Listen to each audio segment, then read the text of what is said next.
Good morning, Deb. Welcome to our 6 simple questions session. Would you like to introduce yourself? Absolutely. I'm Deb Gilby and my business is GW Resources. I provide learning and development resources such as training workshops, online materials, coaching through either myself, via organisations that I'm associated with, or my own network of associate trainers. Great. And so how did GW Resources all come about? Where did it all start? Right. I believe GW Resources started in Preston. It wasn't my business originally. When I started out in training, I kind of, I don't know how you say this, but sort of fell into it. Yeah, it wasn't something that I was seeking out to do.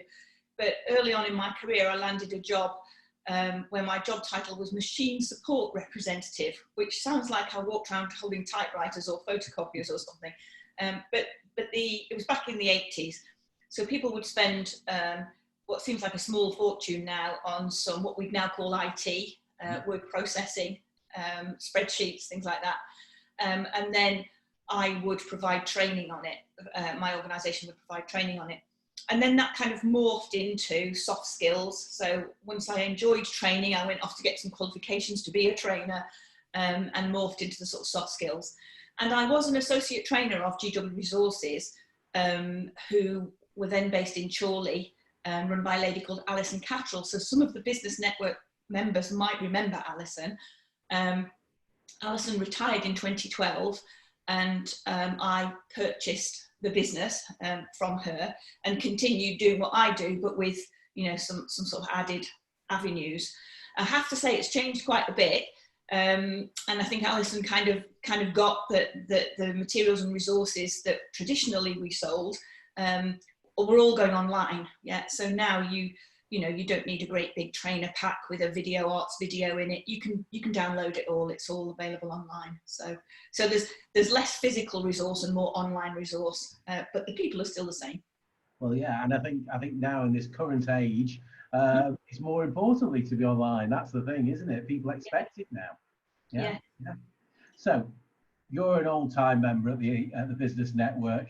We like to ask some personal questions when we get together for lunch. So okay. Outside business, what hobbies and passions have you got?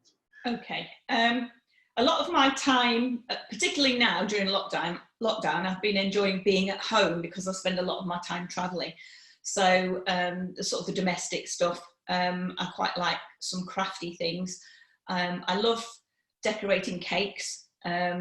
A couple of times a year I book myself on a bit of a treat really, and go on a course to learn some new techniques.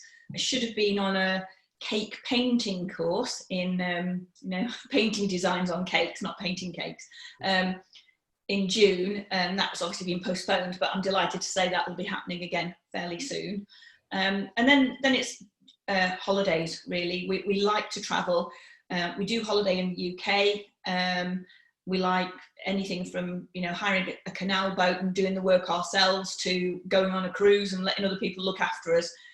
But yeah, holidays and then friends and family. So that's me. Fantastic.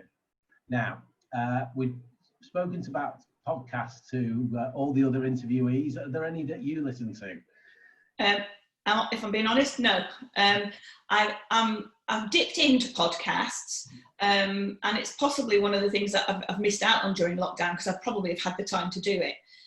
But so I was thinking about this and thinking what I could recommend, if people have got 20 minutes to spare, is a brilliant TED talk by a woman called Amy Cuddy, so Cuddy, and it's called Your Body Language May Shape Who You Are. And it's a lovely talk because she gives you the science. She's actually a professor, and it's all been researched. I think it's at Harvard, but I might be wrong. But she also gives you her life story. She tells it in a way that's is very natural, and it's well worth 20 minutes. And it actually links in to the body language piece that Will Kintish was talking about at last week's Business Network. So for those of us who need to present, I can recommend that. Right. And that's the one thing we miss on the Zoom conferences, isn't it? It's body language. I'm always waving my arms around. Yeah, me too. It's hard to actually you don't see people's body language in these little squares that we get in front of us now. So following on from that, books. Any books you'd like to recommend?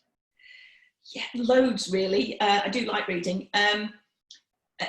Anything by Bill Bryson. I think he's got a new one out, but one that's really stuck in my mind that I've read recently, it's called Eggs or Anarchy, and it's written by William Sitwell, and it's all about the work of a guy who ended up being Lord Woolton, but he certainly wasn't from the establishment. He started out in retail. He was a bit of a, I would say, self-made man. He sort of brought himself out of his working class roots by education, and ended up running part of the Littlewoods Empire.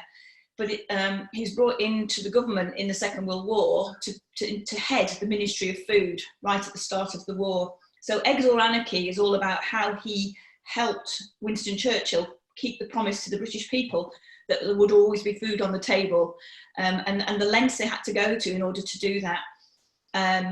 It's absolutely fascinating because it's all about he's using his retail experience to make sure that he can do good deals, that he can make sure that, you know, that he can trade overseas and use what we now call the Commonwealth, you know, to keep things on our tables, but also educating the British people and changing their diet. So one of the things that fascinated me was the folk of Great Britain, particularly the working classes, were better nourished and had better diets at the end of the Second World War than they did in the 20s and 30s, when it wasn't uncommon in some areas for people to die of starvation.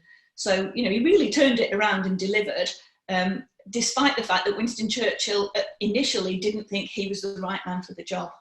So, yeah, that's Eggs or Anarchy. Fascinating. Well, I'll have to make a note of.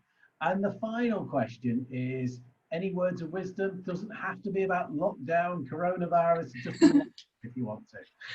Where to start? I did think of using that quote, you know, knowledge is knowing a tomato is a fruit, and wisdom is not putting it in your fruit salad. But actually, I thought about it, and something someone said to me a long time ago, and I was a bit cynical to start with, was always have a break. Yeah, so whether it's, you know, a one-day training course, or a weekend away, or a full-blown holiday, but have look forward tos, I call them. Have something in your schedule about every quarter, so that, you know, there's always something around the corner that you can look forward to, and just get away from the norm. So that's as much as we can these days. That's really good, because I think that's what we've missed, because we do like the odd weekend away or something. Yeah. Nothing to be able to look forward to. But Wim was on the phone to Busy Lizzie last week, so oh, good. organising next year. Deb, this has been fantastic. Thank you. Thank you so much, Simon. Thanks. Okay. Thanks. Bye. Bye bye.